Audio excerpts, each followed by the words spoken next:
First most important thing Kamal సార్కి 100 దండాలు. Thank you sir for doing this film. Thank you Kamal sir. Thank you for doing this film. Whole India inspire అయింది వీళ్ళిద్దరిని చూసే. And luckily నాకు వాళ్ళిద్దరితో work చేసే opportunity వచ్చింది.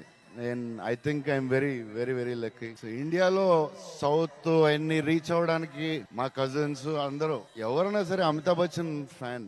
North లో నుంచి వచ్చి ఇంత మంది ఫ్యాన్స్ అయ్యింది I think it's only Amitabh sir. And India should be proud అలాంటి యాక్టర్ ఉన్నందుకు. అందరూ ఆయన ఇన్స్పిరేషన్ తోనే వచ్చాం. కమల్ సార్ చిన్నప్పుడు సాగర్ సంగం సినిమా చూసి మా మదర్ని అడిగాను, నాకు అలాంటి బట్టలు కావాలి. హెడ్ ఇలా రావట్లేదు నాకు, హెడ్ అది ఎలా చేస్తున్నారు కమల్ సార్ లా నాకు కావాలని ఆ బట్టలు కొట్టించుకుని వేసుకున్నాను. సో ఇలాంటి గ్రేటెస్ట్ లెజెండ్స్ తో వర్క్ చేస్తున్నా. I'm very very lucky.